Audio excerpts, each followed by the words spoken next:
آخرت میں جب انسان جنت میں چلا جائے گا تو سب سے عظیم نعمت جو اس کو ملیں گی، اور کافروں کو جو سب سے بڑا عذاب ملے گا جو اپنے رب کو بنانے والے کو کبھی دیکھ نہیں پائیں گے، اور مومنوں کو سب سے بڑی نعمت جو جنت میں ملنے والی ہے وہ یہی نعمت ہے، یاد رکھیے، کہ وہ اپنے رب کو دیکھیں گے۔ یاد رکھیے، ایسے طبقے، ایسے فرقے، ایسے گروہ مسلمانوں میں گزرے جنہوں نے اللہ کے دیدار کا انکار کیا۔ اللہ کا ادراک کوئی نہیں کر سکتا ہے، اور ہم اللہ کے دیدار کی بات کر رہے ہیں۔ دیدار مطلب دیکھنا، ادراک مطلب گھیرنا۔ جو شخص اللہ کے دیدار کا دنیا میں منکر ہے، وہ چاہے کوئی بھی ہو، پکا کافر ہے۔ اللہ کا دیدار ہم دنیا میں کیوں نہیں کر سکتے؟ رسول اللہ صلی اللہ علیہ وسلم نے فرمایا، بے شک اللہ تعالیٰ سوتا نہیں ہے، اور نہ سونا اس کی شان کے لائق ہے۔ وہ میزان کے پلڑوں کو جھکاتا ہے اور اٹھاتا ہے۔ رات کے اعمال دن کے اعمال سے پہلے، اور دن کے اعمال رات سے پہلے اس کے سامنے پیش کر دیے جاتے ہیں۔ اس کا جو ہے پردہ نور ہے، اور اس پردے کو کھول دے تو اس کے چہرے کے نور جہاں تک پہنچیں گا اس کی مخلوق کو جلا ڈالیں گا۔ کیا فرمانے نبی کریم صلی اللہ علیہ وسلم، تم میں سے کوئی بھی شخص اللہ تعالیٰ کا دیدار نہیں کر سکتا حتیٰ کہ اس کو موت آ جائے۔ تو اہل سنت والجماعت میں اس مسئلے میں کوئی اختلاف نہیں ہے کہ اللہ کا دیدار روز قیامت مومن کرنے والے ہیں، اور ہمیں بھی یہی عقیدہ رکھنا چاہیے۔ اس کے برعکس کسی قسم کا عقیدے میں فسق اور فجور اور گڑبڑ ہم نے نہیں کرنا چاہیے، اس معاملے میں محتاط اور احتیاط کرنا چاہیے۔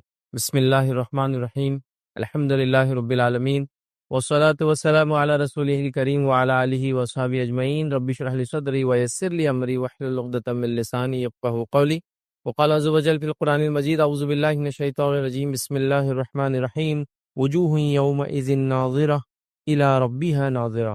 اما بعد، تمام تعریفیں اس اللہ عز و جل کے لیے لائق و زیبا ہے جو تمام جہانوں کا بنانے والا اور اسے پالنے والا ہے، اور درود و سلام اس کے آخری نبی محمد صلی اللہ علیہ وسلم پر۔ میں آپ سب کا استقبال اسلامی طرز سے کرتا ہوں۔ السلام علیکم ورحمۃ اللہ وبرکاتہ۔ الحمدللہ ہم تمام یہاں اس ہفتے واری درس کے لیے جمع ہوئے ہیں۔ انشاءاللہ عزیز، اس مختصر سے وقت میں جس ٹاپک اور جس عنوان پر میں روشنی ڈالنے کی کوشش کروں گا وہ ہے دیدار الہی۔ یاد رکھیں، اور دیدار الہی کا معنی یہ ہوتا ہے کہ اللہ رب العزت کا دیدار، اللہ رب العزت کو دیکھنا۔ اور یہ عنوان ایک ایسا عنوان ہے، یاد رکھیے، دیدار الہی، جس کی اہمیت یہ ہے کہ آخرت میں جب انسان جنت میں چلا جائے گا تو سب سے عظیم نعمت جو اس کو ملیں گی، یاد رکھیے، آج اس عظیم نعمت کے تعلق سے یہ درس، مطلب سب سے بڑی نعمت ہے۔ اور کافروں کو جو سب سے بڑا عذاب ملے گا، یاد رکھیے، اس عذاب میں یہ ہے کہ وہ اپنے رب کو بنانے والے کو کبھی دیکھ نہیں پائیں گے، اور مومنوں کو سب سے بڑی نعمت جو جنت میں ملنے والی ہے وہ یہی نعمت ہے، یاد رکھیے، کہ وہ اپنے رب کو دیکھیں گے۔ یاد رکھیے، تو دیدار الہی، یاد رکھیے، آج کا لیکچر جو ہے یہ سب سے عظیم، سب سے بڑی نعمت ہے جو اللہ رب العزت اپنے بندوں پر اپنے فضل، اپنے جود اور اپنے کرم سے کرنے والا ہے، اور یہی جس کو کہیں گے آخرت کے اعتبار سے سب سے بڑی نعمت ہے، اور کافروں کے لیے سب سے بڑا عذاب ہے کہ وہ کبھی نہیں جان سکیں گے کہ ان کے بنانے والا، ان کا کریٹر، ان کا خالق کون ہے۔ یاد رکھیں، تو لہٰذا اللہ رب العزت کو دنیا میں تو ظاہر سی بات ہے انسان کے لیے دیکھنا ناممکن ہے، لیکن یہ نعمت جو ہے انسان کو جو ہے آخرت میں ملیں گی۔ یاد رکھیں، اس چیز کو بھی ہم کو سمجھنا ہے۔ یاد رکھیں، تو یہ آخرت کی نعمت ہے، اور اس کا وعدہ اللہ رب العزت نے ہر مومن کے، ہر متقی کے لیے کیا ہے جو جنت میں جائیں گا اور وہ پھر اپنے رب کا دیدار کریں گے۔ آئیے اس کے تعلق سے ایک حدیث دیکھتے ہیں۔ حدیث یاد رکھیے اس طرح سے کہ صحیح مسلم کی روایت، اللہ کے رسول صلی اللہ علیہ وسلم فرماتے اور کہتے ہیں، یاد رکھیے، اس طرح سے حدیث یاد رکھیے، اور جو ہے صہیب رومی رضی اللہ عنہ اس کے راویوں فرماتے ہیں کہ اللہ کے رسول صلی اللہ علیہ وسلم نے فرمایا، جب جنت والے جنت میں داخل ہو جائیں گے اور اس وقت اللہ تبارک و تعالیٰ فرمائیں گا، تمہیں کوئی چیز چاہیے جو تمہیں مزید عطا کروں؟ مطلب جنت میں پوچھا جائے گا، کیا تمہیں کچھ چاہیے جو میں تمہیں اور دوں، چیز جو ہے تمہیں مزید عطا کروں؟ وہ جواب دیں گے کہ کیا تو نے ہمارے چہرے کو روشن نہیں کیا؟ تو جنتی کہیں گے، اللہ تو نے ہمارے چہرے کو کیا روشن نہیں کیا؟ کیا تو نے ہمیں جنت میں داخل نہیں کیا؟ مطلب یہ لوگ جواب دے رہے کہ اللہ تو نے ہمارے چہرے کو روشن کیا، مطلب جنتی بن گئے ہم، تو نے ہمیں جنت میں داخل کیا، اور دوزخ سے نجات نہیں دی، مطلب تو نے ہم کو دوزخ سے نجات دی۔ آپ صلی اللہ علیہ وسلم نے فرمایا، چنانچہ اس پر اللہ رب العزت جو ہے پردہ اٹھا دیں گا، تو انہیں کوئی چیز ایسی عطا نہیں ہوں گی جو انہیں اپنے رب عز و جل کے دیدار سے زیادہ محبوب ہوں گی۔ جب جنتی جنت میں چلے جائیں گے، نعمتوں کا فائدہ اٹھائیں گے، تب اللہ رب العزت ایک سوال کریں گا، کیا تمہیں کچھ اور چیز چاہیے مزید؟ جنتی کہیں گے، اللہ تیرا فضل ہے، تو نے چہرے کو روشن کیا، مطلب جنتیوں میں رکھا، جنت میں ڈالا، جہنم کے نجات دیا، اب کیا باقی ہے؟ تو اللہ رب العزت پھر پردہ ہٹا دیا جائیں گا اور وہ اپنے رب کو دیکھیں گے، اور اللہ کے رسول صلی اللہ علیہ وسلم فرماتے کہتے ہیں، اور اللہ رب العزت کے دیدار سے زیادہ محبوب کوئی چیز ان کو نہیں ہوں گی، مطلب یہ سب سے محبوب چیز ہوں گی۔ یاد رکھیں، اس کا مطلب وہ جنت کی سب سے بڑی نعمت یہی ہے، اور جہنمیوں کا سب سے بڑا عذاب بھی یہی ہے جنتیوں کی سب سے بڑی نعمت، یہ ہے کہ اپنے رب کو پیدا کرنے والے کو دیکھ پائیں گے، اور جہنم کا سب سے بڑا عذاب یہ ہوگا کہ اپنے خالق کو کبھی دیکھ نہیں پائیں گے، یاد رکھیے۔ تو یہ بڑی اہم چیز ہے۔ اور اس کے بعد اللہ کے رسول صلی اللہ علیہ وسلم نے سورہ یونس کی آیت نمبر 26 کا ایک حصہ تلاوت کیا اور فرمایا اور کہا للذین احسنوا الحسنى وزیادہ۔ اللہ کے رسول نے یہ آیت کا حصہ پڑھا اور فرمایا، جس کا ترجمہ یہ ہے، جن لوگوں نے بھلائی کی ان کے لیے خوبصورت جزا ہے، مطلب خوبصورت بدلہ ہے، اور مزید ان کے لیے ہے، اور مزید ان کے لیے کا ترجمہ یا اس کا معنی اور مفہوم مفسرین نے اور محدثین نے لیا، مزید ان کے لیے مطلب دیدار الہی، جو انہوں نے کیا اس کا خوبصورت بدلہ ہے، اور جو انہوں نے کیا اس کا مزید اضافہ ملے گا، مزید اضافے میں دیدار الہی۔ اور وہ حدیث صحیح مسلم کی اس میں ہم نے دیکھ چکے کہ نعمت ملیں گی، اللہ سوال کریں گا، پھر اپنا دیدار کروائیں گا، اور یہ سب سے بڑی نعمت ہوں گے۔ دیکھو یہ زیادہ ہے، جنت میں جانا یہی سب سے بڑی نعمت تھی ایک انسان کے لیے، مطلب جہنم سے نجات، اور زیادہ ان کو دیا جائے گا، اور زیادہ سے مراد اللہ رب العزت کا دیدار ہے، یاد رکھے۔ تو لہٰذا اللہ رب العزت کا دیدار یاد رکھیے، یہ بڑی عظیم نعمت ہے۔ اس عظیم نعمت کو حاصل کرنے کے لیے انسان کو جد و جہد اور کوشش کرنا پڑیں گی۔ سب سے پہلے تو ایمان لانا پڑے گا، چاہے وہ جس درجے کا بھی ہو، کیونکہ ایمان والا ہی جنت میں جائے گا، مشرک اور کافر جنت میں کبھی نہیں داخل ہوں گے۔ جب کبھی داخل نہیں ہوں گے تو کبھی رب کو دیکھ بھی نہیں پائیں گے، یاد رکھے۔ تو لہٰذا یہ کنڈیشن ہے۔ بہرحال آج ہمارا ٹاپک یہ نہیں ہے کہ کون کون سے اعمال کی وجہ سے دیدار الہی ہو سکتا ہے، لیکن بیسک کرائٹیریا اور کنڈیشن تو یہ ہے کہ ایمان والا کفر کی حالت میں نہ مرے، اور پھر وہ اعمال کرے جن اعمالوں کے ذریعے انسان جنت میں جاتا ہے، ان اعمال سے بچے جسے جہنم میں جاتا ہے، اور پھر خواہش رکھے دیدار کرنے کے اللہ کے، یہ تمام چیزیں مل کر پھر ایک مومن بندہ اللہ کا دیدار کرے گا، ٹھیک ہے۔ تو لہٰذا یہ ہم نے دیکھا۔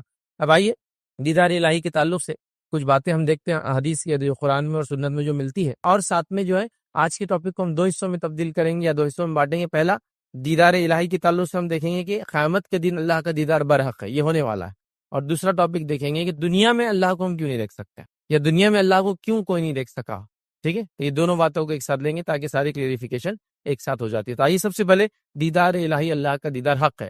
یہ بات میں اس لیے کہہ رہا ہوں کہ ایسے طبقے، ایسے فرقے، ایسے گروہ مسلمانوں میں گزرے جنہوں نے اللہ کے دیدار کا انکار کیا، جس میں سب سے پہلے جو ہے معتزلہ، ٹھیک ہے۔ یہ وہ فرقہ تھا، یاد رکھے، جنہوں نے دیدار الہی کا انکار کیا اور قرآن کو سنت کے بغیر یا منمانی تشریحات سے انہوں نے قبول کیا، یاد رکھے۔ اور یہ فرقہ عروج پہ تھا، خاص طور سے جب امام احمد بن حنبل رحمہ اللہ حیات تھے، اور ان کے حیات میں یہ سیاسی طاقت بن گیا تھا، کیونکہ اس زمانے کا جو خلیفہ تھا اس نے جو ہے اہل سنت والجماعت کو چھوڑ کر، یاد رکھیے، اسی فرقے میں ہو جا کر شامل ہو گیا تھا۔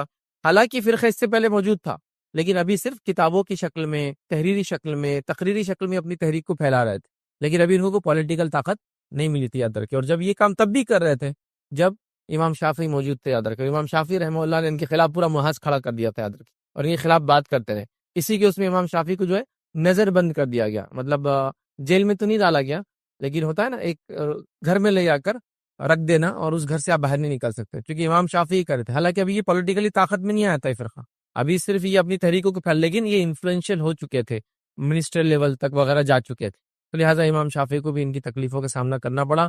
اسی کے اس میں سلسلے میں آپ کو جو ہے حجاز سے نکال کر جو ہے بغداد بھیج دیا گیا، کہا، خلیفہ نے کہا بلا لو ان کو یہاں، کیونکہ کمپلین کی گئی وغیرہ وغیرہ کی یہ عجیب و غریب باتیں پھیلاتے ہیں، نعوذ باللہ، حالانکہ حق کی بات کر، کتاب و سنت کی بات کر رہے تھے۔ اور اسی سلسلے میں ان کا پہلی بار بغداد آنا ہوا، اور امام احمد بن حنبل سے ان کی ملاقات بھی، یاد رکھی، اور امام احمد بن حنبل نے ان کی شاگردگی اختیار کی، ان سے علم حاصل کیا، ساری چیزیں۔ پھر بعد میں امام احمد بن حنبل کے زمانے میں یہ فرقہ پولیٹیکل طاقت بن گیا، اور یہ حکومت کا عقیدہ یہی ہو گیا، یاد رکھیے۔ بہرحال تو وہ بھی ایک گروہ اس میں شامل ہے جنہوں نے کہا کہ اللہ کا دیدار نہ دنیا ممکن ہے نہ آخرت ممکن ہے، اور عجیب و غریب ہے دلائل، لیکن اللہ کا دیدار برحق ہے، چونکہ یہ واضح دلائل سے، اور خاص طور سے بخاری اور مسلم کی روایت ثابت ہے، جس کے اندر کسی امت کی کسی طبقے کو انکار نہیں، انہوں نے بھی انکار کیا لیکن تعویلات کی، ان باتوں کی، منمانی تشریحات کی۔ بہرحال تو یہ چیز ثابت ہے، تو لہٰذا ہم کو عقیدہ رکھنا چاہیے۔ آئیے چند باتیں، چند دلائل دیکھتے ہیں کہ دیدار الہی، اللہ کا دیدار کیسے حق ہے۔ پہلی دلیل اس کے لیے ہم دیکھیں گے اللہ رب العزت کا فرمان کہ اللہ کو لوگ دیکھیں گے۔ اللہ سبحانہ تعالیٰ فرماتا ہے، کہتا ہے سورہ قیامت سورہ نمبر 75 اور اس کی آیت نمبر 22 اور 23 میں اللہ فرماتا ہے، کہتا ہے وجوہ یومئذ ناظرہ الی ربہا ناظرہ۔ اللہ فرماتا اور کہتا ہے اس روز جنتیوں کے چہرے جو ہے شگفتہ، تر و تازہ ہوں گے اور با رونق ہوں گے۔ اللہ فرماتا اور کہتا ہے با رونق ہوں گے اور دیدار الہی سے مشرف ہوں گے، کہ اس دن مومنوں کے چہرے ایک دم، جس کو ہم کہتے ہیں، تر و تازہ ہوں گے، اور تر و تازہ کے ساتھ ساتھ یاد رکھیے رونق دار ہوں گے، اور وہ اللہ رب العزت فرماتا ہے دیدار الہی سے مشرف ہوں گے۔ تو یہ قرآن کی یاد رکھیے دلیل ہے کہ مومن اللہ کا دیدار کریں گے، یاد رکھیے۔ اسی کے ساتھ ساتھ یاد رکھیے صحیح بخاری کی روایت ہے، یہ بھی ایک دلیل ہے جس میں عدی بن حاتم رضی اللہ عنہ یاد رکھیے، یہ کہتے ہیں کہ نبی اکرم صلی اللہ علیہ وسلم فرمایا اور کہا کہ آپ سب سے عنقریب اللہ تعالیٰ سے ہم کلام ہونے والے ہیں، اس طرح کہ آپ کے اور اللہ کے درمیان کوئی ترجمان یا حجاب نہیں ہوں گا، یاد رکھیے۔ مطلب نبی اکرم صلی اللہ علیہ وسلم فرما رہے کہہ رہے ہیں کہ سب سے زیادہ جو ہے قریب جو ہے اللہ کے میں رہوں گا، اور جب اللہ سے ہم بات کریں گے تو کوئی ترجمان ہمارے بیچ میں نہیں ہوں گا، یاد رکھیے۔ تو یہ ایک دلیل ہے کہ اللہ رب العزت کو ایک مومن بندہ دیکھنے والا ہے، یاد رکھیے۔ اسی طرح یاد رکھیے اللہ کو ہم جو ہے دیدار کریں گے، اور یہ دیدار ہم کو نصیب ہوں گا، مومنوں کو نصیب ہوں گا، اس کے لیے تو بہرحال دعا کرنی چاہیے۔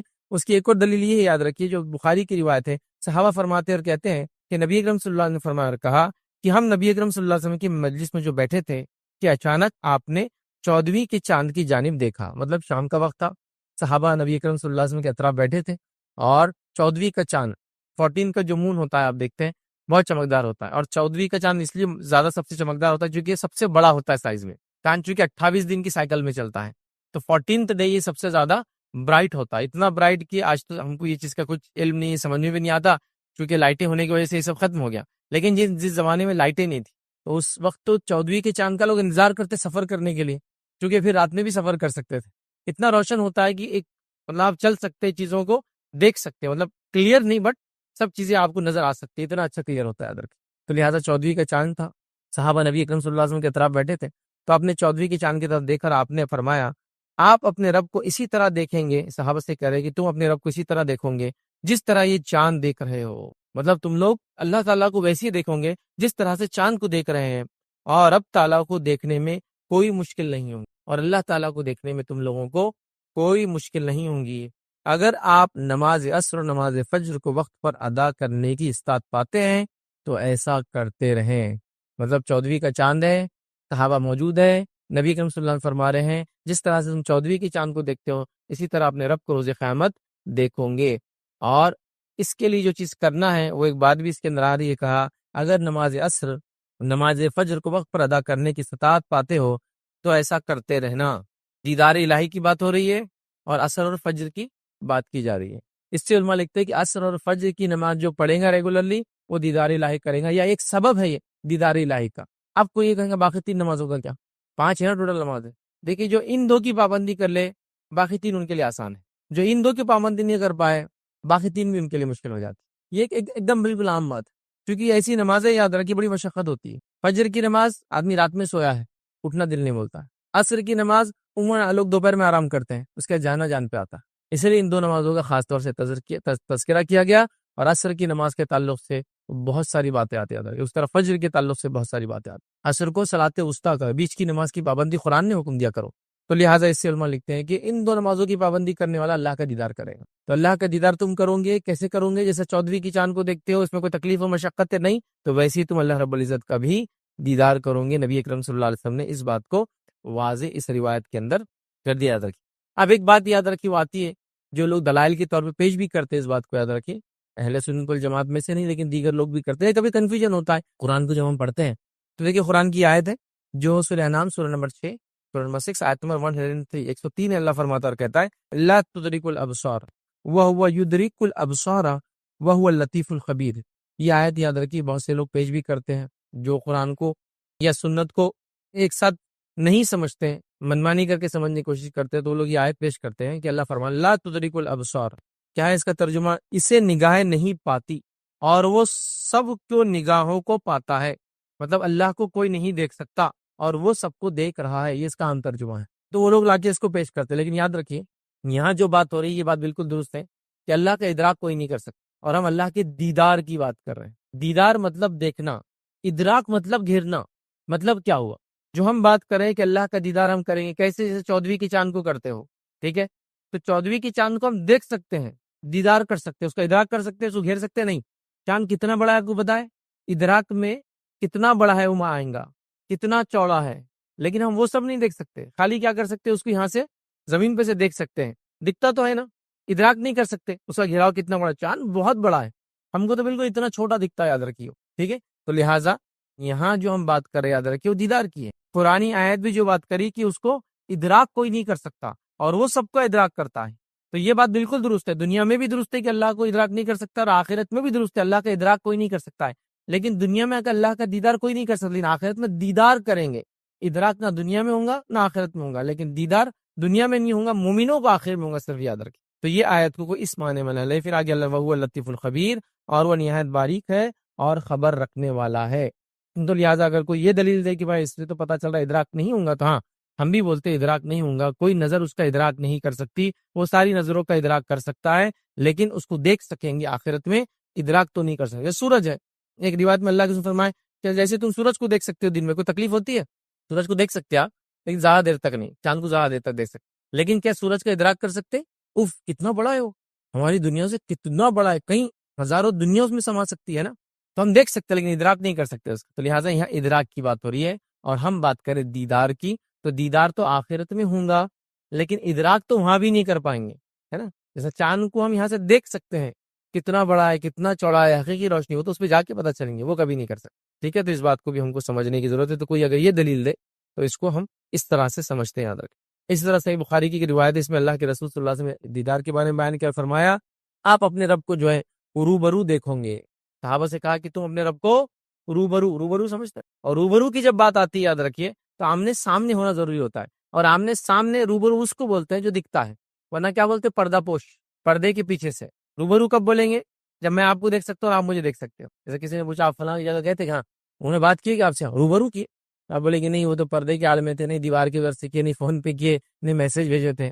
تو روبرو کا معنی تھا سامنے. تو یہ اللہ کے رسول فرمایا بخاری میں تم روبرو ہوں گے، اور روبرو میں دیکھنے کا معاملہ ہوتا ہے، یاد رکھیے. اسی طرح یاد رکھیے ایک اور دلیل جو ہمیں ملتی ہے کہ اللہ رب العزت کا ہم دیدار کریں گے، یاد رکھیے وہ اس طرح سے، یاد رکھیے جو ابو ہریرہ اس کو روایت کرتے رضی اللہ عنہ، اور صحیح بخاری کی روایت. آپ نے فرمایا کہا کہ صحابہ نے عرض کیا اے اللہ کے رسول، کیا روز قیامت ہم اللہ تعالیٰ کو دیکھیں گے؟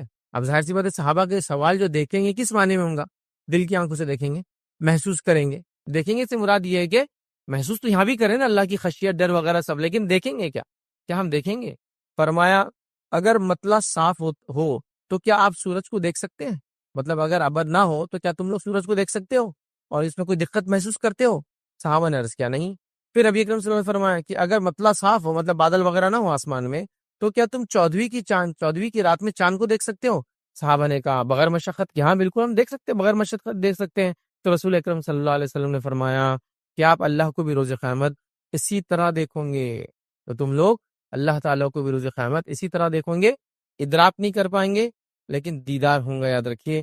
اور اللہ کا دیدار یہ سب سے بڑی دلیل ہے، یاد رکھیے. اب آئیے اللہ کے دیدار کے تعلق سے یہ برق ہے. چھوٹا سا واقعہ سناتا ہوں امام احمد بن حنبل رحمہ اللہ کے زمانے میں، کیونکہ ان کے زمانے میں تو یہ فتنہ بڑا عام ہو گیا تھا کہ اللہ کا دیدار نہیں ہوگا. تو ایک شخص کے تعلق سے آپ کو بتایا گیا کہ وہ یہ کہتا ہے کہ قیامت کے دن اللہ کا دیدار نہیں ہوگا. دنیا میں تو نہیں ہوگا، یہ بات تو ہے، قیامت دن بھی نہیں ہوگا.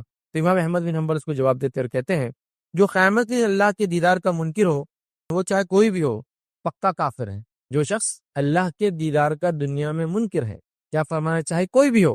کیونکہ اس زمانے میں کیا ہوگا تو معلوم ہے آپ کو، خلافت کے لیول تک لوگ بگڑ چکے تھے، اور خاص طور سے جو ہے معتزلہ فرقہ بالکل طاقت میں آ چکا تھا، بلکہ وہ اب حکومت میں آ چکے تھے، یاد رکھیں. اور امام احمد بن حنبل میں بڑے ظلم ڈھائے انہوں نے، بڑے ظلم ڈھائے.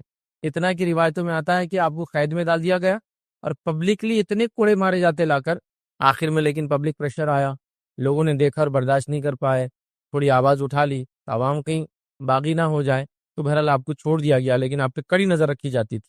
جیسے اس سے پہلے امام شافعی کے ساتھ کیا گیا تھا، انہی کے دور میں، ابتدائی دور میں ان کی زندگی کی، جب وہ امام شافعی کے خلاف بھی ایسی کمپلینس ڈالی انہوں نے، لیکن ابھی وہ حکومت میں سیاست کے لیول پہ آ چکے تھے، لیکن خلافت کے لیول پر نہیں تھے. لیکن اب تو خلیفہ ہو چکے تھے. تو آپ کیا فرما رہے ہیں؟ جو قیامت کے دن اللہ کی دیدار کا منکر ہو، چاہے کوئی بھی ہو سکتا ہے، وہ پکا کافر ہے. پھر آگے کہتے ہیں اس پر اللہ کی لعنت اور غضب ہے. پھر آگے فرماتے ہیں کہ اللہ نے یہ نہیں فرمایا، کہ اللہ نے یہ نہیں فرمایا. کیا فرمایا؟ جو ہم نے ابھی بھرا سورہ قیامہ کی آیت دیکھیں، اس کا ترجمہ ہے اس روز کچھ چہرے تر و تازہ ہوں گے اور رونق دار ہوں گے، اپنے رب کی طرف دیکھ رہے ہوں گے. کہا یہ نہیں دیکھا قرآن کی آیت؟ پھر آگے فرمایا اور اللہ تعالیٰ خبردار ہو جاؤ کہ اللہ تعالیٰ کی یہ بات تم نے نہیں سنی. کون سی بات؟ قیامت کے دن یہ لوگ دیدار الہی سے محروم کر دی جائیں گے. اور یہ کس کے تعلق سے بات ہے؟ ہم دیدار الہی سے محروم کر دی جائیں گے. یہ کافروں کے تعلق سے بات یاد رکھی، کافر دیدار الہی سے محروم کر دی جائیں گے، اور یہ آیت ہے قرآن کی سورہ مطففین سورہ نمبر 83 اور اس کی آیت نمبر 15 ہے، جو آیت اس طرح سے کلا انہم عن ربہم یومئذ لمحجوبون، اللہ فرماتا اور کہتا ہے کہ خبردار روز قیامت یہ لوگ دیدار الہی سے محروم کر دیے جائیں گے۔ آپ نے فرمایا جو شخص یہ کہے کہ اللہ کا دیدار قیامت دن نہیں ہوگا، وہ سب سے پہلے تو کافر ہے۔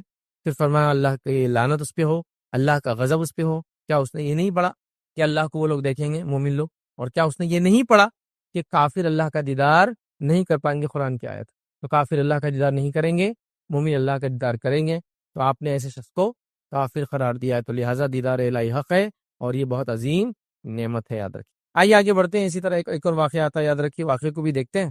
ایک گروہ کہا کرتا تھا کہ فرمان باری تعالیٰ، مطلب اللہ تعالیٰ کا جو حکم ہے، جو ہم نے بھی دیکھا کہ کچھ روز اس دن تر و تازہ ہوں گے، اپنے رب کی طرف دیکھ رہے ہوں گے، اس کے بارے میں وہ کہتے تھے اپنے رب کی طرف دیکھ رہے ہوں گے، یہ صرف جو ہے ثواب مراد ہے، ثواب مراد ہے، مطلب وہ ان کو اجر ملے گا اس کا، دیکھ رہے ہوں گے کہ ہاں یہ مراد ہے۔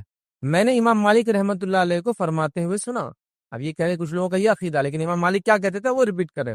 امام مالک کو یہ فرماتے ہوئے سنا کہ یہ جھوٹ اللہ کے اس فرمان کا کیا جواب دیں گے، مطلب یہ جو جھوٹے لوگ ہیں وہ اللہ کے اس فرمان کا کیا جواب دیں گے؟ کون سا فرمان؟ سورہ مطففین سورہ نمبر 83 آیت نمبر 15، 83 کا 15 کون سی آیت ہے؟ وہی خبردار قیامت کے دن یہ لوگ دیدار الہی سے محروم کر دیے جائیں گے۔ تو جب امام مالک کے پاس یہ بات پہنچی کہ کچھ لوگ یہ کہتے ہیں کہ دیدار الہی روز قیامت نہیں ہوگا، تو امام مالک کہہ رہے ہیں کہ وہ لوگ جھوٹے ہیں، اور اس کا کیا جواب دیں گے جس آیت میں اللہ فرما رہا ہے قیامت دن کافر اللہ کو نہیں دیکھ پائیں گے۔ جب کافر اللہ کو نہیں دیکھ پائیں گے تو اس کا الٹ کیا ہوگا؟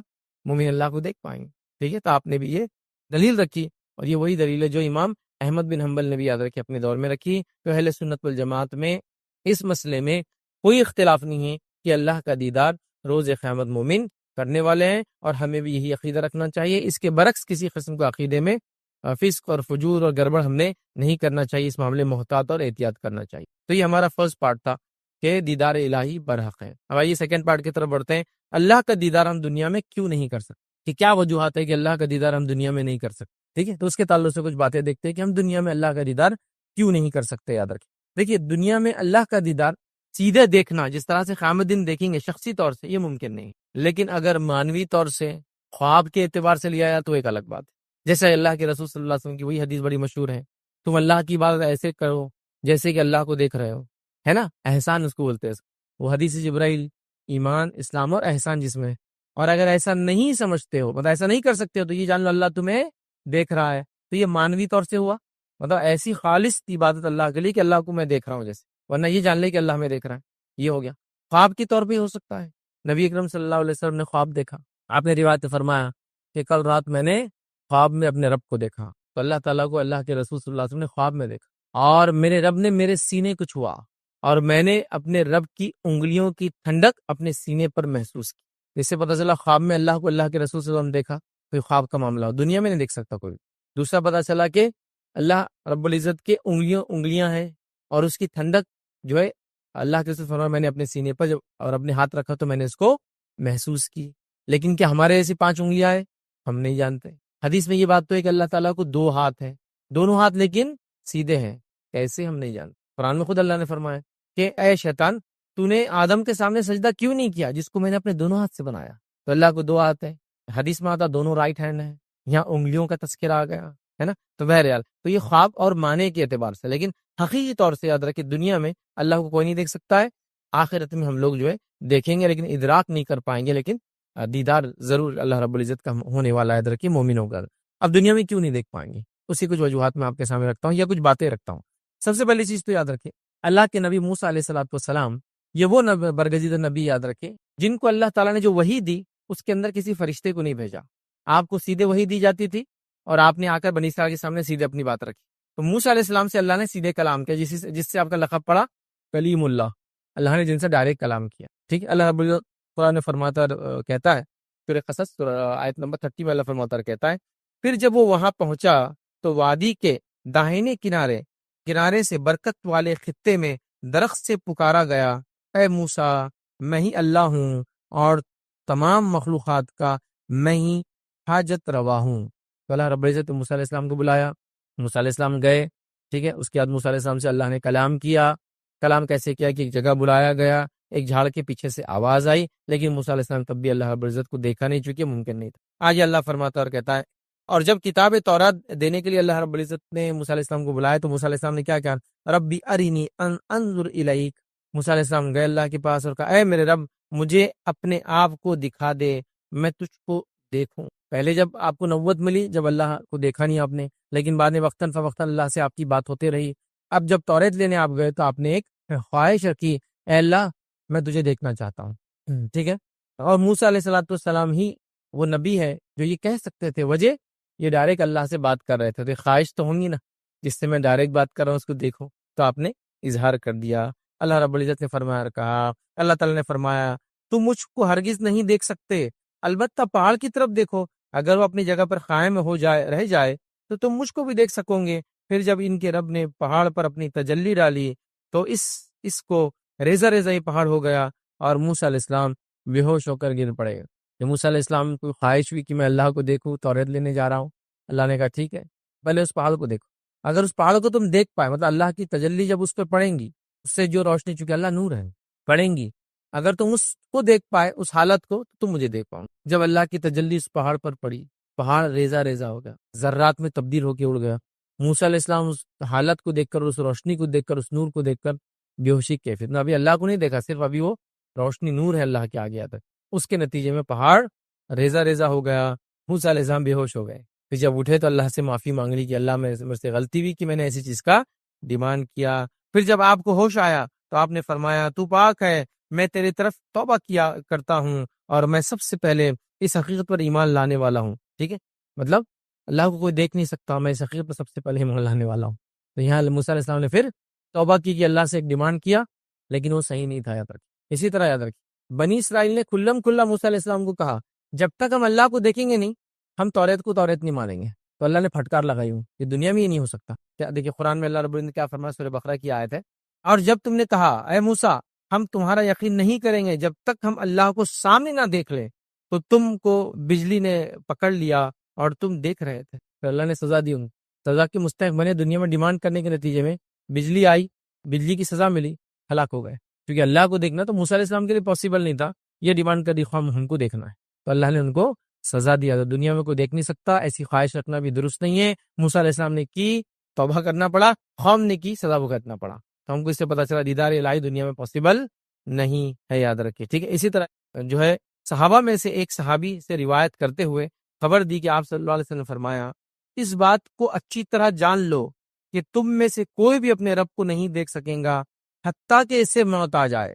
کیا فرمانے نبی کریم صلی اللہ علیہ وسلم، تم میں سے کوئی بھی شخص اللہ تعالیٰ کا دیدار نہیں کر سکتا حتیٰ کہ اس کو موت آ جائے، مطلب موت کے بعد تو اللہ کا دیدار ہو سکتا ہے، جیتے جی دنیا میں دنیا کی آنکھوں سے اللہ کا دیدار پاسبل نہیں ہے، موت کے بعد ہی ہوگا۔ تو لہٰذا اللہ کا دیدار موت کے بعد ہو سکتا ہے، دنیا میں نہیں ہو سکتا، اس لیے اللہ کا دیدار ہم دنیا میں نہیں کر سکتے، یہ موت کے بعد ہوگا، مطلب موت کے بعد کی زندگی ہے، اس میں جو حالات ہوں گے اس حالات میں ہم ادراک تو نہیں دیکھ پائیں گے، یاد رکھیے دنیا میں ہم دیکھ نہیں سکتے۔ آئیے ایک اور روایت یاد رکھیں، ابو ذر غفاری رضی اللہ عنہ فرماتے اور بیان کرتے ہیں کہ میں نے رسول اللہ صلی اللہ علیہ وسلم سے پوچھا، کیا پوچھا؟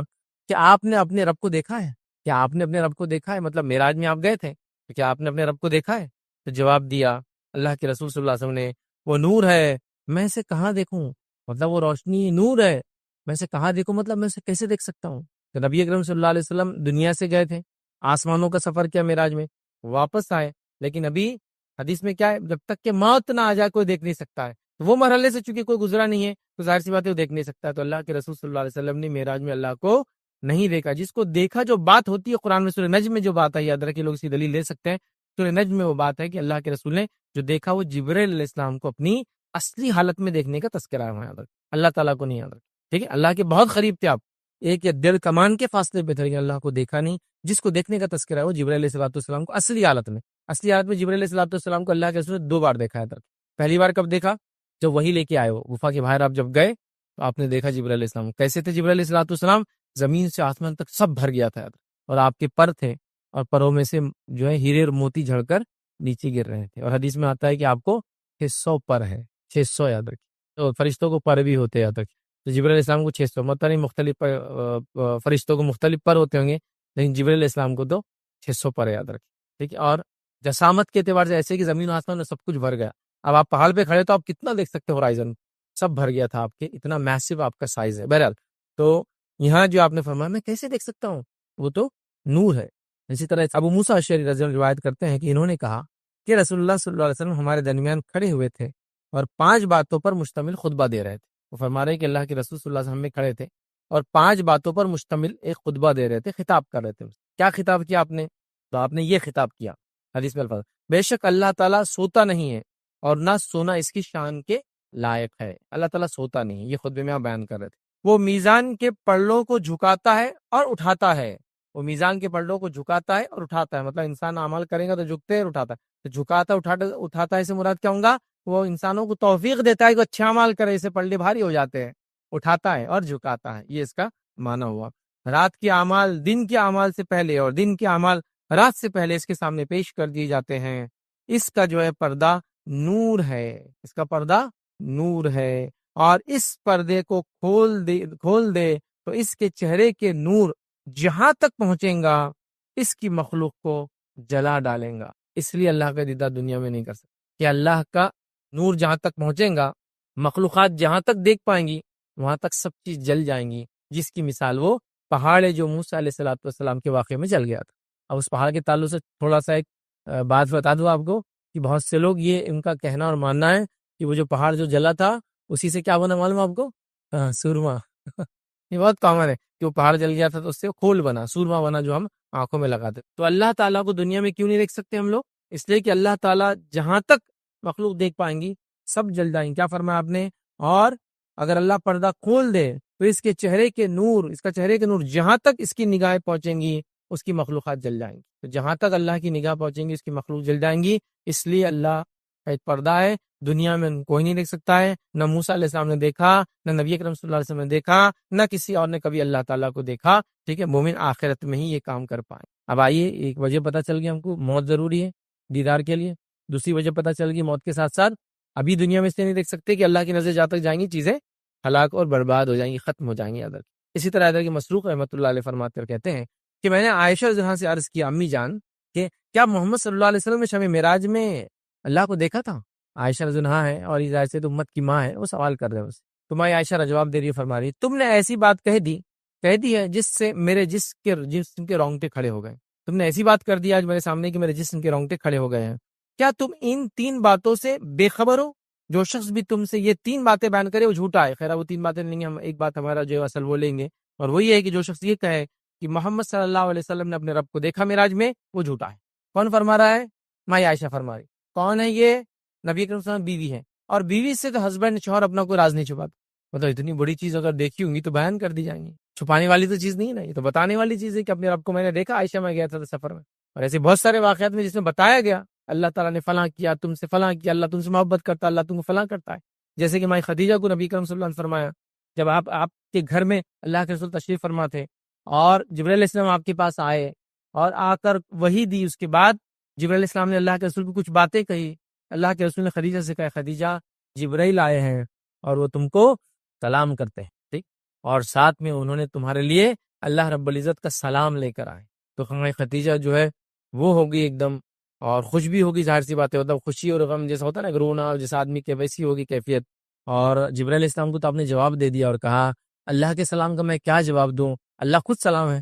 تو مطلب جس میں ہم یہ کہہ سکتے ہیں کہ آپ کے فضائل میں ایک فضیلت ہے کہ اللہ نے آپ کو سلام بھیجا، ماں خدیجہ کو جبرائیل علیہ السلام نے آپ کو سلام کیا. تو اللہ کے رسول نے فوراً بتا دیا نا، ٹھیک، تو اللہ کے رسول بتا دیتے. تو ماں عائشہ کو کیوں نہیں بتائیں گے؟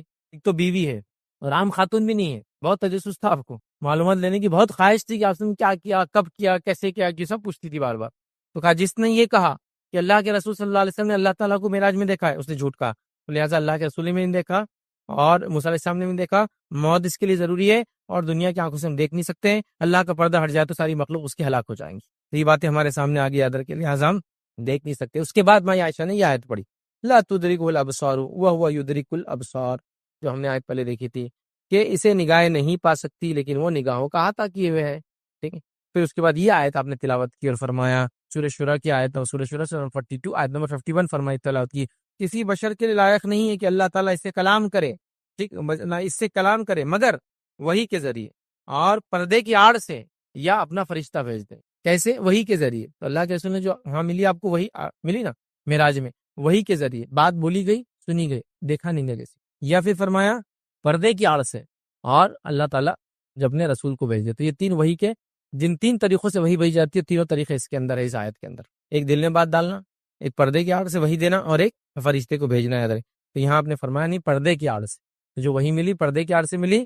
اللہ رب العزت کو اللہ کے رسول صلی اللہ علیہ وسلم نہیں دیکھا، تو لہذا دیدار الہی دنیا میں ناممکن ہے. اس کے لیے موت ضروری ہے، ایمان کی حالت موت ضروری ہے، اس کے بعد ہی یہ ہو سکتا ہے، ورنہ دنیا میں یہ نہیں ہو سکتا ہے. ادھر کی اب دیدار الہی کی کیا وجوہات ہو سکتی ہے یا وجہ بن سکتی ہے، بہت مختصر رکھوں گا. کئی وجوہات ہے اس کی یاد رکھیے. سب سے پہلی چیز تو یاد رکھیے دیدار الہی ان کو ہوگا جو ایمان کی حالت میں مریں گے. دوسرا، کافروں کو دیدار الہی نہیں ہوگا، جو ہم نے سورہ مطففین کی آیت دیکھ لی. ایمان پہ مرنے والوں کو دیدار الہی ہوگا، کافر دیدار الہی نہیں کریں گے. دیدار الہی کرنے کے لیے آپ کو گناہوں سے بچنا ہوگا، اور وہ کچھ مخصوص گناہوں سے تو خاص بچنا ہوگا. کون سے گناہ ہیں؟ کئی روایتیں ویسے تو، اور کئی گناہ ہیں، کچھ خالی یاد دہانی کے لیے رکھ رہا ہوں. ان گناہوں سے بچنا پڑے گا جس میں اللہ کے رسول نے فرمایا کہ اللہ تعالیٰ ایسے لوگوں پر رحم نہیں کریں گا، رحم کی نگاہ نہیں ڈالیں گا. بہت سارے گناہ ہیں، جیسے کہ احسان کر کے جتلانے والے پہ اللہ رحم نہیں کرے گا، رحم کی نگاہ نہیں ڈالیں گا. اسی طرح احسان جتلانے والے کے علاوہ متکبر فقیر، اسی طرح بوڑھا زانی، اسی طرح کپڑے کو ٹخنوں سے نیچے لٹکانے والا، اور بھی ایسے تھے. وہ حدیث میں تین کے الفاظ یاد ہے. تین لوگ ہیں جو جنت میں نہیں جائیں گے، جہنم میں تین لوگ فلاں، تو ان کے اندر یہ الفاظ ہے. نظر کرم نہیں ڈالیں گا، مطلب دیکھیں گا نہیں، جب اللہ نہیں دیکھیں گے مطلب ہم بھی نہیں دیکھیں گے اللہ کو، ایسا ہوتا ہے. تو گناہوں سے بچنا پڑے گا، یاد رکھیے اللہ کا اگر دیدار ہم کو کرنا ہے. اس طرح نیکی کو ہم کو کرنا پڑے گا، یاد رکھیے. اسی طرح اللہ کے دیدار کی خواہش رکھنا پڑیں گی، یاد رکھیے، تب اللہ کا دیدار ہوگا. کیونکہ حدیث میں الفاظ ہے جو اللہ کی دیدار کی خواہش رکھتا ہے تو اللہ بھی اس کے دیدار کی اس سے، جو اللہ کو ملنا پسند کرتا ہے تو اللہ بھی اس سے ملنا پسند کرتا ہے نا. تو یہاں ملنا پسند سے مراد کیا ہے؟ آپ کسی سے ملنے جائیں گے تو اس کی دیدار بھی کریں گے نا، جو خواہش رکھتا ہے اس کے ساتھ ہوگا. اسی طرح اگر عمل کے اندر لے تو مخصوص دو عمل بتا سکتا ہوں جس کو اگر ہم خاص طور سے کریں تو دیدار الہی آسان ہو جاتا ہے. وہ ہے عصر کی نماز اور فجر، جو ہم نے حدیث کے اندر ہی دیکھی. اللہ کے رسول نے کہا کہ تم کوشش کرو عصر اور فجر پڑھو، دیدار الہی کے ساتھ اس کو کنیکٹ کر دیا. اس سے پتہ چلا یہ دو نمازیں، پتہ ہی چلا یہ دو نمازیں جو پڑھتا ہے پانچوں نمازیں پڑھتا ہے. پھر تو یہ دو نمازیں مشکل ہے، تو جب مشکل نمازیں پڑھ رہا ہے تو باقی نمازیں تو آسان ہے. فجر میں اٹھنا کتنا مشکل ہے، خیر اللہ کے لیے دوپہر میں جا رہے ہیں دکان بند کرے تو اثر بھی غائب، سیدھا مغرب میں آ کے مغرب سے شروع ہو رہی ہے اپنا مغرب عشاء، پھر ظہر سیدھا اس کے بعد. تو جو نمازیں پڑھ رہا ہو تو مطلب نمازوں کا جو پابند ہو، نیکی کرنے والا ہو، ایمان کی حالت میں مرا ہو، کفر کی حالت میں نہ مرا ہو، ٹھیک ہے. تو ایسے لوگ یاد رکھیے. اور وہ خاص گناہ ویسے اللہ دیکھنا پسند نہیں کریں گا بندے کو، ان گناہوں سے بچیں گا. تو یہ سارے اعمال دیدار الہی کے لیے جس کو ہم کہیں گے وجوہات میں سے، وجہ میں سے ایک وجہ بنیں گے. تو کچھ باتیں ہیں کہ گناہوں سے ہم بچیں، نیکی کو ہم کریں، اور نیک لوگوں میں ہم شامل رہیں تو دیدار الہی ہوں گا. تو دیدار الہی حق ہے، اللہ کا دیدار یاد رکھیے یہ حق ہے، اور یہ جنتیوں کے لیے سب سے بڑی نعمت ہے، اور جہنمیوں کے لیے سب سے بڑا عذاب ہے کہ اپنے کریٹر کو کبھی دیکھ نہیں پائیں گے اور یہ اپنے رب کو دیکھ پائیں گے. اور جنتیوں کو جنت میں دیدار الہی سے محبوب کوئی چیز نہیں ہوگی، مطلب ساری نعمتیں پھیکی پڑ جائیں گی اللہ کے دیدار کے سامنے. تو لہٰذا ہم لوگوں کو اللہ کے دیدار کی طلب رکھنا چاہیے، اور حقیقی طلب یہ ہے کہ ہم نے اعمال ویسے کرنا چاہیے جس اعمال کی بنیاد پر دیدار الہی ہوتا ہے، ورنہ صرف دعائیں چالو ہے، اعمال غائب ہے، تو یہ سب چیزیں نہیں ملتی. اور امت مسلمہ کا اکثر کہا یہ ہے ہم دعاؤں سے کام چلانا چاہتے ہیں، عمل سے نہیں کہ اللہ مجھے نمازی بنا دے. ٹھیک ہے نا، عمل بھی تو کرو، اٹھنے کی کوشش کرو، جانے کی کوشش کرو، دل کو بنانے کی کوشش کرو، نفس کو کے غلام بننے کے بدلے نفس کو اپنا غلام بناؤ، پریکٹیکلی کچھ کرو نا. ہم سب دعا پہ چلا رہے ہیں، اللہ مجھے جو ہے فلاں چیز کروا دے، بس دعاؤں سے چلا رہے، ہم کو کرنا بھی پڑے گا ادھر کے. تو لہٰذا دیدار الہی اگر ہم چاہتے ہیں یا مانگتے ہیں تو ہمیں ویسے اعمال بھی یہاں کرنا چاہیے جس کے نتیجے میں دیدار الہی ہوتا جاتا ہے. کہ تو چند باتیں ہم دیکھی تو دیدار الہی حق ہے اور اس کا کوئی انکار نہیں کر سکتا، اور ہمیں اللہ تعالیٰ سے مخصوص کے لیے دعا کرنی چاہیے کیونکہ جنتیوں کے لیے سب سے بڑی نعمت یاد رکھے. اسی پہ اپنی بات کو ہم ختم کریں گے. اللہ رب العزت سے دعا ہے کہ اللہ سبحانہ تعالیٰ ہم تمام کو ایمان کی حالت میں ہمارا خاتمہ کر اور اپنا دیدار جو ہمیں کرا، ایسے تمام اعمال سے بچا اور جس سے تیرے دیدار سے اللہ ہم محروم نہ رہ جائے، اور ایسے تمام اعمال کی طرف ہمیں رغبت دلا جس سے تیرا دیدار ہمیں جنت میں جو ہے نصیب ہو. جب تک ہمیں زندہ رکھ ایمان و اسلام پر زندہ رکھ، خاتمہ ایمان پر ہو. وآخر دعوانا الحمدللہ رب العالمین. سبحان ربک رب العزت عما یصفون وسلام علی المرسلین والحمدللہ رب العالمین. کوئی بات اس درس سے نہ سمجھی، آپ کا کوئی سوال ہو تو پوچھ لیں. بسم اللہ الرحمن الرحیم. الحمدللہ رب العالمین والصلاة والسلام علی رسولہ الکریم وعلی آلہ وصحبہ اجمعین. رب اشرح لی صدری ویسر لی امری واحلل عقدۃ من لسانی یفقہوا قولی. اما بعد، کسی نے ایک سوال کیا وحدت الوجود کیا ہے، اس کے بارے میں تفصیلات بتائیے۔ تو دیکھیے سب سے پہلی چیز وحدت الوجود یہ ہے کہ کوئی انسان یہ کہے کہ اللہ تعالیٰ ہر جگہ موجود ہے۔ وحدت الوجود مطلب یہ کہ جو کچھ ہے دنیا میں سب اللہ ہے۔ وحدت کہتے ایک کرنے کو، وجود مطلب اس کے وجود کو، تو جو کچھ دنیا میں سب اللہ ہے، یہ ہے وحدت الوجود کا عقیدہ، جو عموماً ہمارے پاس ہمارے اطراف میں جو قومیں پائی جاتی ہیں اس میں جو ہندو ہوتے ہیں ان کا یہ عقیدہ ہوتا ہے وحدت الوجود، مطلب آپ ہے تو آپ بھی بھگوان ہے، بچہ ہے تو بچے بھی بڑا بھگوان ہے، اس میں بھگوان ہے، جانور میں بھگوان ہے، پتھر میں بھگوان ہے، ہر چیز جو وجود میں ہے سب گاڈ ہے۔ تو یاد رکھیں وحدت الوجود کا اسلام سے کوئی تعلق نہیں، آپ سب جانتے ہیں۔ اللہ تعالیٰ کے تعلق سے ہم جاتے ہیں اللہ کی ذات ایک ہے، وہ کہاں ہے وہ بھی ہم کو معلوم ہے۔ الرحمن علی العرش استوى، رحمان عرش پر استوا کیے ہوئے، تو ظاہر سی بات ہے ہر جگہ موجود بھی نہیں ہے، ہاں اس کا علم ہر جگہ ہے۔ اب کچھ لوگ یہ ہے حاضر اور ناظر، وہ اسی سے نکلتا ہے۔ دیکھیے اللہ تعالیٰ کا ناظر ہونا تو صحیح ہے، مطلب ہم کو دیکھتا ہے، ہم اس کو نہیں، وہ ہم کو دیکھتا ہے، لیکن حاضر کیسا ہو سکتا ہے؟ آپ کسی چھوٹے سے گورنمنٹ آفیسر کو حاضر نہیں کر سکتے، کسی اسکول کالج میں جا کے ایک پیون کو اپنے سامنے حاضر نہیں کر سکتے، اللہ کو حاضر کیسے کرتے؟ تو ناظر اللہ دیکھنے والا ٹھیک ہے، حاضر نہیں ہے، لیکن ہاں اس کے علم سے اس کو ہر چیز کا پتہ ہے۔ اگر کوئی کہے کہ اللہ کا علم ہر جگہ موجود ہے، ٹھیک ہے، اس میں کوئی مسئلہ لیکن اللہ نہیں ہے اندر کہتے ہیں۔ تو لہٰذا وحدت الوجود کیا ہے؟ ہر چیز اللہ ہے، ہر شے اللہ ہے، ہر جگہ اللہ ہے، ہر جگہ وہ موجود ہے، یاد رکھیے۔ اور اللہ رحم کرے، یہ نان مسلم عقیدے کا اثر مسلمانوں پر بھی ہے، یاد رکھیے۔ اس کے نتیجے میں بہت سارے لوگوں کا آپ دیکھیں کہتے ہیں اللہ ہر جگہ ہے۔ میں نے تو ایک چھوٹا سا پتہ نہیں ایک کلپ تھا جس میں کہیں شاید مناظرہ ہو رہا تھا، انہوں نے اعلان کر دیا ہے کوئی اس مجمع میں اہل حدیث جو آ کے ہم سے سوال کرے، تو ایک نوجوان چلا گیا اور وہ بیچارے جو عالم صاحب اعلان کر رہے تھے سوال کر لیا۔ اس نے کہا کہ آپ نے کہا کہ اللہ تعالیٰ ہر جگہ، تو بولے ہاں، تو کیا اللہ تعالیٰ بولے پیخانے میں بھی؟ تو بولے ہاں، ہر جگہ بولے تو ہر جگہ ہے، جانوروں میں بھی؟ تو بولے ہاں۔ تو پھر اس نے کہا کہ پھر آپ کے عقیدے میں اور نان مسلم کے عقیدے میں کیا فرق ہے؟ وہ بولے جانور ہر چیز میں۔ تو بہرحال انہوں نے کوئی جواب نہیں دیا، تو یہ بہت تعجب خیز بات ہے۔ تو بہرحال یہ وحدت الوجود ہے، مسلمان وحدت الوجود کا قائل نہیں ہو سکتا ہے کیونکہ یہ اسلامی عقیدہ نہیں ہے، نہ اس کی تعلیم نہ قرآن نے دی، نہ سنت نے، نہ اللہ کے رسول صلی اللہ علیہ وسلم نے اور صحابہ نے کبھی ایسا کوئی عقیدہ رکھا کہ اللہ ہر جگہ موجود ہے، ہر جگہ حاضر ہے، اس ٹائپ سے نہیں کیا یاد رکھیں۔ تو لہٰذا یہ عقیدہ بدعقیدگی ہے، جو اس سے مرے گا یاد رکھیے وہ جہنم میں جائیں گا۔ اللہ تعالیٰ اس تمام قسم کی بدعقیدیوں سے ہماری حفاظت کرے۔ جی اسٹارٹ کر رہے ہیں بچوں کے لیے 2 تاریخ سے اور 15 تاریخ سے، تو اس کے لیے مبارکباد آپ کو۔ اور میں یہ چاہتا ہوں کہ جو اس میں بیسک جو ہے آج کل جو لینگویج پہ کمانڈ ہونا ضروری ہے، چاہے انگلش ہو، مراٹھی، اردو۔ بچہ 9th 10th تک آ جا رہا، اور اس کو جو ہے تو اسکول میں جب برابر تعلیم نہیں ہونے سے وہ جو ہے تو مراٹھی بھی نہیں آ رہی برابر، نہ اردو آ رہی اس کو، اور انگلش میڈیم میں تو کہیں اسکول لے جائے تو انگلش بھی اس میں نہیں آ سک رہی اس کو، تو پھر پورا فاؤنڈیشن جو ہے تو اسکول پہ ڈیپینڈ رہتا ہے۔ جب 11 12 میں آگے جاتے ہیں تو وہ ٹیچرز بھی بلیم کرتے کہ فاؤنڈیشن ہی اچھا نہیں ہے اس کا، تو کیسا ہوگا؟ تو آپ اس کے ساتھ ساتھ جو ہے تو ایک بیسک جو ہے بچوں کو کم سے کم مراٹھی اچھی آنا چاہیے، اس کو سمجھنا چاہیے، لکھنا آنا چاہیے، اسی آپ اس کو بھی اٹیچ کر دیجیے، اردو اور مراٹھی بھی۔ چلو، میں نے سوال کیا کہ جو ہم لوگ انسٹیٹیوٹ کھول رہے ہیں تو اس میں بیسک لینگویج کا بھی کریں، تو دیکھیے میں لینگویج کے لیے ہم نے خاص طور سے اس میں پروویژن کیا ہے، ایک ٹیچر ہی اس میں اپوائنٹ کیا ہے جو لینگویج پڑھائیں گا، چونکہ ظاہر سی بات ہے بچہ کوئی بھی اسٹریم سے آیا ہوا ابھی انٹرویو کے لیے جا رہا ہے، جاب کے لیے اورینٹیڈ کورس کر رہے ہیں، تو انٹرویوز میں انگلش بہت ضروری ہے۔ تو ہم نے ایک لینگویج کو تو اس میں کور کرنے کی کوشش کی کہ انگلش ہم پڑھائیں گے، لیکن مسئلہ یہ ہے کہ بچے اس پہ دھیان نہیں دیتے۔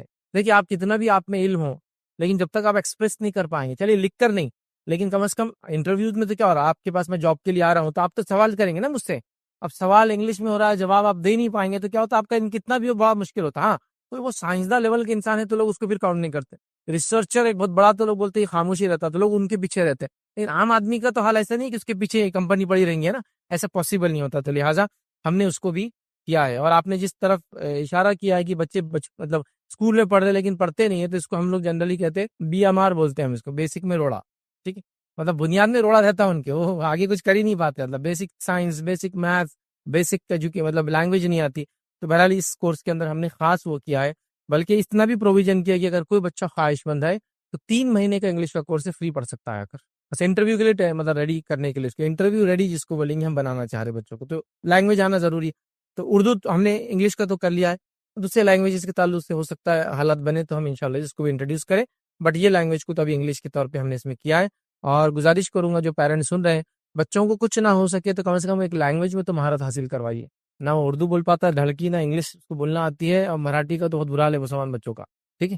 ریجنل لینگویج مراٹھی کا اس لیے کہہ رہا ہوں کہ دوسرے اسٹیٹس میں ایسا ایشو نہیں ہے، میں انڈیا میں کئی جگہ گھوما ہوں، آپ جائیں گے ساؤتھ انڈیا میں جائیں گے تو کوئی مسلم آپ کو نہیں ملے گا جو بولے گا مجھے تیلگو، ملیالم، کنڑ اور تمل نہیں آتی، وہ آپ سے بات کریں گے اور مولوی صاحب کیسے کیا ہے اور شروع ہو جائیں گے اس کی زبان میں، پھر آپ سے بات کریں گے پھر تو شروع اپنی زبان میں. تو گویا اس کو اپنی ریجنل لینگویج بھی آتی ہے اور اردو بھی بولتا ہے.